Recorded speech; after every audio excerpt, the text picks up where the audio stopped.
एक बेटी है हमारी जिसका नाम है नूपुर शर्मा।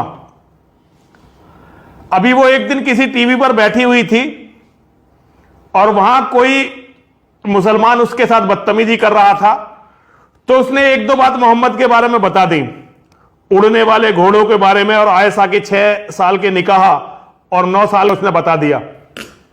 ये सारी बातें ऑथेंटिक हैं जो इन मुसलमानों की अपनी किताबों में लिखी हुई है। किताबों में घोड़ा नहीं लिखा गया, किताबों में लिखा गया गधा और घोड़े के जैसा, खच्चर जैसे के बारे में लिखा गया। उनके पास उड़ने वाला था और वो सारी बातें लिखी है मोहम्मद के बारे में।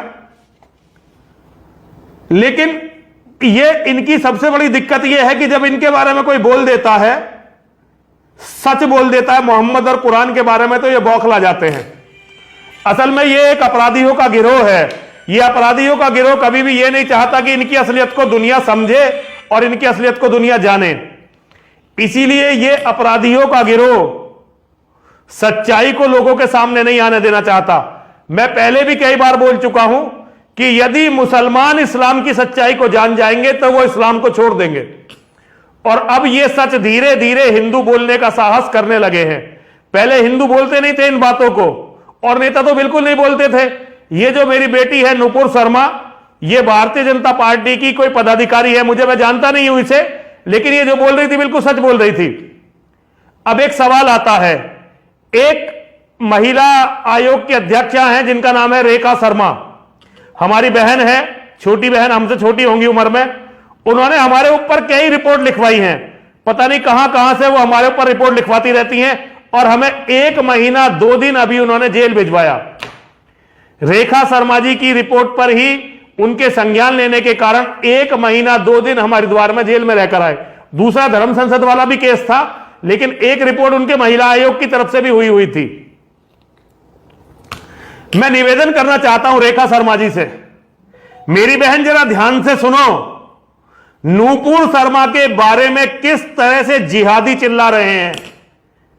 उस बेचारी ने कुछ भी गलत नहीं बोला, झूठ नहीं बोला, फिर भी कोई कह रहा है उसके कत्ल के 1 करोड़ देंगे, कोई कह रहा 50 लाख देंगे, कोई के लिए कह रहा है, कोई गर्दन काटने के लिए कह रहा है।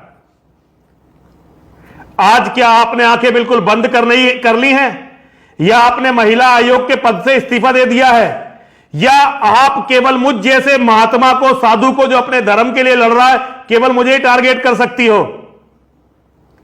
आप इस बेटी का साथ क्यों, आप भी भारतीय जनता पार्टी की कार्यकर्ता हो, यह भी भारतीय जनता पार्टी की कार्यकर्ता है, आज आप अपनी एक बहन का साथ क्यों नहीं दे रही हैं?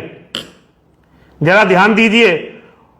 मैं नूपुर शर्मा से यह कहना चाहता हूं, हम कोई बहुत ताकतवर तो नहीं है, लेकिन जितनी भी ताकत है उसमें हर तरह से हम आपके साथ हैं। आपने बिल्कुल कोई गलत नहीं किया, आपने केवल इतना दिखाया कि आप उन मुर्दे हिंदुओं में से नहीं हैं जो अपने देवी देवताओं की बुराई सुनकर भी खीस नपोड़ते रहते हैं, दांत दिखाते रहते हैं। मैं आपको बहुत बहुत साधुवाद देता हूं। मैं उन माता पिता के चरणों में प्रणाम करता हूं जिन्होंने आपके जैसी बेटी को जन्म दिया। आप पर गर्व है हमें, हम हमेशा आपके साथ रहेंगे।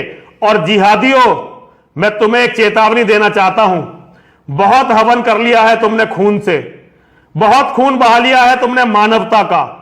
यह मत समझना कि तुम्हारा ये जो शैतान आसमानों में बैठकर हमारे कत्लों का आदेश दे रहा है, यह तुम्हें बचा लेगा। एक दिन न्याय होगा, तब तुम्हें पता चलेगा कि तुमने कितना मानवता को आघात पहुंचाया है। तुम्हें दंड परमात्मा जरूर देगा। तुम जन्नत जाने की बात करते हो, जो तुम्हारे कर्म हैं, इन कर्मों से तो तुम जहन्नुम भी नहीं जाओगे। जन्नत की बात तो छोड़ दो, तुम ना तो किसी को मुंह दिखाने के काबिल रहोगे, ना किसी आध्यात्मिक शक्ति के आगे कभी खड़े हो पाओगे। और जिनके नाम पर तुम ये चोरी, डकैती, लूटमार, कत्लो गारत कर रहे हो, वो तो है ही नहीं दुनिया में कुछ भी। बाकी हिंदुओं, गलती इनकी नहीं है, ये तो स्वभाव से ही इनकी जो कुरान इन्हें बता रही है, इनका जो मोहम्मद इन्हें बना रहा है, ये तो वो बन रहे हैं। लेकिन तुम अपनी बहन बेटियों के साथ होते हुए इस अत्याचार को देख रहे हो, तो तुमसे बड़ा कायर, तुमसे बड़ा अकर्मण्य और तुमसे बड़ा कमीना कोई नहीं है। हिंदुओं, जो कौम अपनी बहन बेटियों का सम्मान नहीं बचा सकती, अपनी माताओं का सम्मान नहीं बचा सकती, अपनी महिलाओं का सम्मान नहीं बचा सकती, उसे जिंदा रहने का कोई अधिकार नहीं है। और मेरी मां और महादेव ऐसी कौम को जिंदा छोड़ेंगे भी नहीं। उनका कहर टूटेगा तुम पर, अगर तुम अपनी बहन बेटियों के लिए भी नहीं लड़ पाओगे, उनके सम्मान के लिए भी नहीं लड़ पाओगे। हर हर महादेव, हर हर महादेव, हर हर महादेव।